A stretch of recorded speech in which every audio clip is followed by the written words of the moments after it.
the die cutting world. Have you never used a die cutting machine? Because we have so many questions of people, what is a die? What's a die cutting machine? How is it to be used? So I'm going to go through everything with you very, very simply. This is a die, okay? What a die is basically a design that's been cut into a sheet of metal, okay? Very, very simple. One side is flat, the other side has a raised edge, and you can start to feel that raised edge. The raised edge is actually the cutting edge, okay? Now when you're going to cut this, you're going to place it so your cutting edge is against your card. That's really, really important, because if you put it the other way around, it's not going to cut. It only cuts on the side that's got that rough edge, okay? So to be able to cut a die, you need a die cutting machine. So let me just bring my die cutting machine in, okay? This is the Tangerine. This is Tonic Studio's machine, okay? Now this is 100% metal, and in my opinion, it's a beastie boy. It's an absolute superb machine. Put it this way, it's Jodie proof, okay? So inside that machine is two rollers, one at the top and one at the bottom, either side of that mouth. Now, can you remember your granny having a mangle in the garden that she used to wring the clothes out? It's exactly the same inside. It runs on a gear system on that side and this side, and it's basically going to squeeze that die into the paper. Now, to be able to get it through the mouth of the machine, you need to have what we call plates. So let's put that back there. Now, your plates will always say which way round to cut.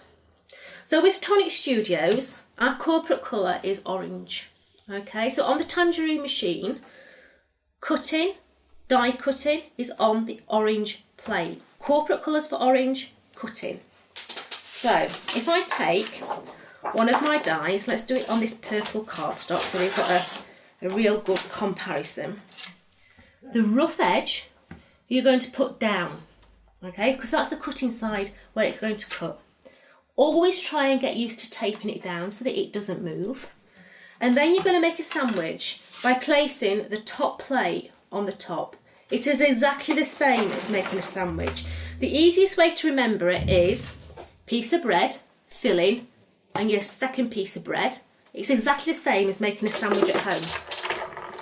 You're going to roll that through your machine. Now, cracking is perfectly normal. You're not breaking the machine. What's actually happening is that die is going into the plastic, and that's exactly what it should be doing. When I got my first machine, I actually took it back to the shop because I thought I was breaking it when I heard that cracking, but it's normal, okay? So all you do then is take it out, take your tape away, and you're going to get that perfect die cut. When you're die cutting as well, let me move that out of the way so you can see. You get what we call a professional edge, turn it upside down, and a raw edge. Now the professional edge has got that beautiful little curve on there. And when you start to do this, you will realise which is the right side and which is the wrong side. Because the wrong side looks quite rough, but the other side is perfectly smooth, and that is the proper side to use, okay? So remember, cut side down. The cut is the rough side. Cut side down. Make a sandwich exactly the same way as you do at home. That's your ham. I know it's silly, but it's the way to remember it. Piece of bread, your ham, and your other piece of bread. It's exactly the same. If you always remember, I've got to make that sandwich, I've got to make that sandwich, you're going to have no problems at all. But you do need a die cutting machine to be able to use your dies.